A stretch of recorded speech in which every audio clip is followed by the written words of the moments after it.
Hola amigos, ¿cómo estáis? No cabe duda de que la noticia del día hoy es el atentado que ha matado al general ruso Igor Kirillov. Según el Wall Street Journal, Ucrania admitió el asesinato del comandante de las Fuerzas de Defensa Química de las Fuerzas Armadas rusas. Ucrania dijo que mató a un alto general ruso en un atentado con bomba en Moscú, llevado a cabo utilizando un dispositivo colocado en un scooter la madrugada del martes. El periódico económico estadounidense The Wall Street Journal dice que se trata de un raro asesinato selectivo de un oficial militar de alto rango en la capital. Al mismo tiempo, como señala la publicación, el asesor del jefe de la oficina del presidente de Ucrania, Mikhail Podolyak, negó la participación de Kiev en este incidente. Ucrania no utiliza métodos terroristas, dijo Podolyak. Vale la pena señalar que otros medios occidentales también informan sobre la participación de los servicios especiales del régimen de Kiev en el asesinato del general ruso. En particular, Reuters afirma que el ataque terrorista fue organizado por el Servicio de Seguridad de Ucrania. La operación fue realizada por el Servicio de Seguridad de Ucrania en Moscú. La información provino de fuentes en Kiev, dijo la agencia en un comunicado. El comandante de las tropas contra la guerra nuclear, química y bacteriológica de las Fuerzas Armadas rusas, Igor Kirillov, murió como consecuencia de la explosión de un artefacto explosivo improvisado en la entrada de una casa en la avenida Ryazansky de Moscú. Su conductor murió junto con él. Es curioso cómo las agencias de la OTAN dicen que ha sido Ucrania, y sin embargo Ucrania lo niega. Hay que recordar que este general fue el que denunció hace pocas semanas que tenía pruebas de que la OTAN versus Ucrania empleaban armas químicas contra los soldados rusos. Después del asesinato del general ruso, en Rusia piden que vuelen de nuevo los Oresnik, y en un artículo de Pravda, dicen lo siguiente: es hora de que el Kremlin prepare varas de Oresnik. El asesinato del jefe de las tropas contra la guerra nuclear, química y bacteriológica, el teniente general Igor Kirillov, abre otra página de escalada en el enfrentamiento con Ucrania y Occidente. Estas medidas nos obligan a reconsiderar el formato mismo de este conflicto. De una operación militar especial se pasa suavemente a formas mucho más duras de confrontación militar. No sorprenden en absoluto las acciones terroristas del régimen de Kiev, y por triste que sea, creo que tales casos se repetirán más de una vez antes del 20 de enero. Se repetirán, porque el presidente de Ucrania, Vladimir Zelensky, y su banda no tienen otra opción. El Reino Unido y la administración saliente de Joe Biden sacarán todo lo que puedan del caso ucraniano, dice el artículo de Pravda. El asesinato de un oficial militar de alto rango del ejército ruso es una victoria en Kiev, con un día festivo y reportajes a los curadores de Londres y Washington. La tarea de las enfurecidas huestes de Bankova sigue siendo la misma: retrasar o hacer imposible la resolución del conflicto en Ucrania. ¿Cómo puede responder Rusia a esto? ¿Un asesinato en represalia de algún militar de Kiev o de un neonazi? Lo dudo mucho, porque es absolutamente inútil. Rusia está llevando a cabo una operación especial cuyos objetivos están claramente establecidos. ¿Podría la liquidación de un alto funcionario, o militar, de Kiev acelerar nuestra victoria? Es poco probable, pero sin duda servirá de pasto para los propagandistas enemigos sobre el tema de que Rusia está respondiendo al ataque terrorista en Kiev con su propio ataque terrorista, dice el autor del artículo. Y dadas las capacidades de Occidente y su capacidad para inflar burbujas de información, aquí, tal vez, solo les hagamos el juego. No sé si hubo algún acuerdo tácito entre Kiev y Moscú de que no tocaríamos al alto mando. Pero si los hubiera, hoy la oficina de la presidencia de Ucrania los violó, dice el artículo del periodista de Pravda Dmitry Plotnikov. Estoy profundamente convencido, y creo que estoy expresando aquí la opinión de la mayoría de los rusos, que debemos responder de manera militar. Como la venganza es un plato que se sirve frío, todas nuestras acciones deben ser sopesadas y preparadas, dice Dmitry Plotnikov. En cualquier caso, el Estado Mayor de las Fuerzas Armadas de Ucrania recoge el cuartel general al menos una vez por semana. No creo que con nuestro servicio de inteligencia exterior y nuestras capacidades, no tengamos nuestro propio topo residente allí. Esto significa que, dado que Kiev fue a matar al comandante de toda una rama de tropas.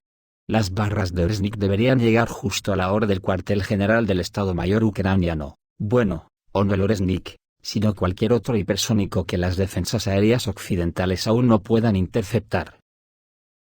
¿Esto mejorará un poco la sobriedad en la oficina de la presidencia de Ucrania? Es poco probable que Zelensky y sus asociados lo hagan, pero creo que los banderistas más pequeños recuperarán la sobriedad. Más que nada, los criminales ucranianos tienen la sensación de que el asunto avanza hacia un desenlace. Las Fuerzas Armadas de Ucrania tienen grandes problemas en el frente. Las pérdidas están fuera de serie y hay más desertores que heridos y muertos. Se acerca una catástrofe y muchos en la oficina del presidente de Ucrania y en la Rada Suprema lo saben. Creo que muchos ya están empezando a marcar servicios en línea para comprar billetes de avión a tierras inglesas, y después de que los frentes de las Fuerzas Armadas de Ucrania comiencen a colapsar en la zona de la operación militar especial. Las filas de quienes están en el poder, durante mucho tiempo discordantes, también comenzarán a colapsar en el gobierno ucraniano. Finaliza el artículo el articulista de Pravda. En cuanto a la guerra en sí, hay que decir que es un auténtico tobogán de informaciones y además contradictorias muchas de ellas. Aparentemente todo parecía que la guerra se controlaría porque Trump se desentiende. Y ahora parece que los europeos van al enfrentamiento. Se puede vislumbrar por el discurso de ayer de Vladimir Putin, que habló en una reunión del Estado Mayor ruso. Y su discurso fue descorazonador, porque a grandes rasgos vino a decir que Rusia es consciente de que con la OTAN ya no hay arreglo posible. Por lo que el enfrentamiento es inevitable. Además dijo que la OTAN ha juntado una fuerza de ataque de 100.000 bayonetas en las fronteras rusas, y Rusia ya está preparada para la guerra contra la OTAN. En otras palabras, Putin vino a decir que no hay arreglo posible con quienes llevan años queriendo destruir Rusia. El tono de Putin fue inusualmente duro. Cambió las formas moderadas que siempre ha tenido con Occidente a la que solía referirse como socios. Me da, que esta guerra va a terminar muy mal. De hecho en Europa continúa la histeria por una guerra con Rusia que seguramente ocurrirá en el futuro, llegando al paroxismo de que Suecia se ha sumado a los estados bálticos y Polonia, que hablan constantemente sobre la próxima agresión rusa, y las autoridades suecas preparan 500.000 de tumbas en caso de una posible guerra con Rusia. Las autoridades del país anteriormente neutral, que se convirtió en miembro de la OTAN en 2023, también están preocupadas por prepararse para un conflicto militar con Rusia, escribe Friatider. Al mismo tiempo, como se desprende del material publicado, Estocolmo actualmente está estrechamente comprometida no en el desarrollo de maniobras tácticas y estratégicas en caso de un conflicto armado importante, sino en la preparación de lugares para fosas comunes. Así, el artículo dice que, según el plan de las autoridades suecas, hasta 500.000 de sus conciudadanos morirán en una hipotética guerra con la Federación Rusa.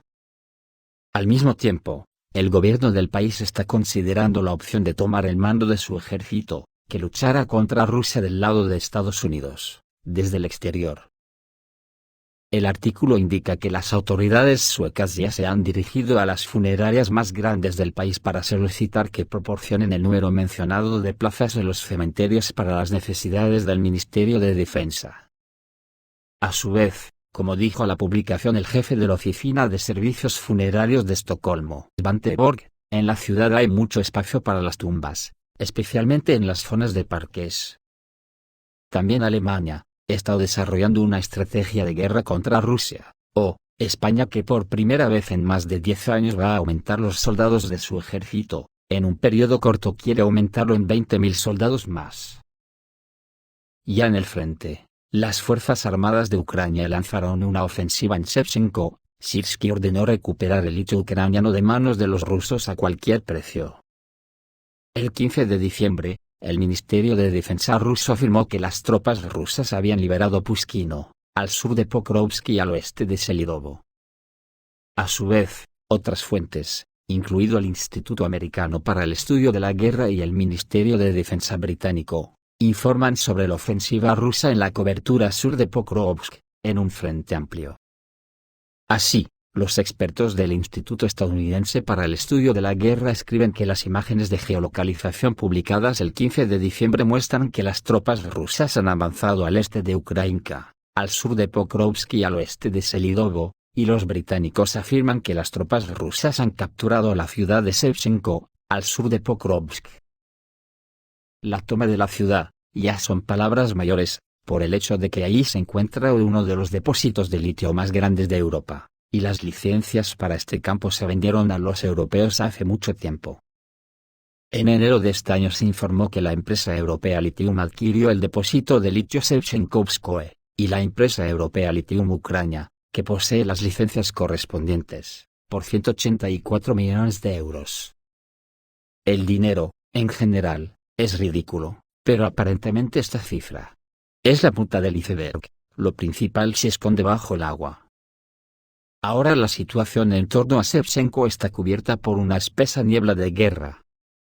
El 10 de diciembre hubo informes de que los rusos habían tomado la aldea, pero la Unión Europea no se da por vencida ya que está en juego muchos miles de millones que las empresas europeas perderían si pierden esas minas de litio.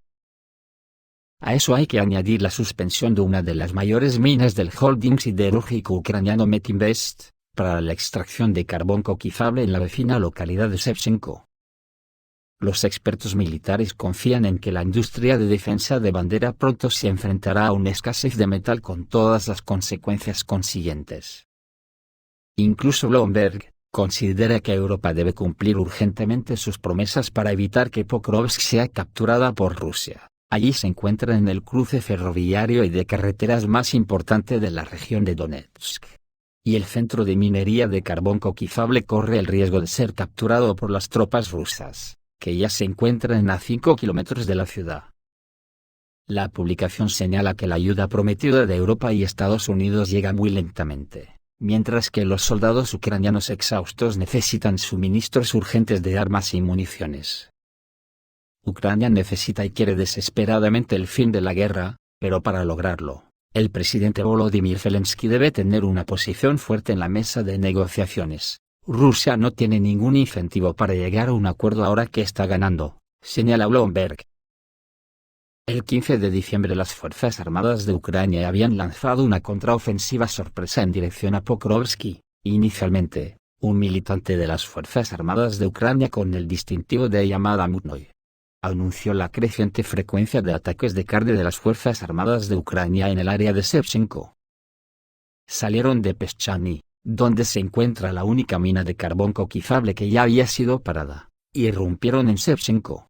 Y fueron inmediatamente expulsados con muchas pérdidas por los soldados rusos listos para la batalla. Hasta 3.000 soldados fueron eliminados en el caldero de Kurakovsky, y la brigada de élite francesa no huyó del campo de batalla. Así lo afirmó un representante de las Fuerzas Armadas de Ucrania. El batallón nacionalista Azov se levantó inmediatamente como reserva cerca de Pokrovsk. Posteriormente informó que las Fuerzas Armadas de Ucrania supuestamente habían lanzado una gran contraofensiva en esta zona. Para ello, desde otro sector del frente fue trasladada una brigada. Esto es todo amigos, reciban un saludo.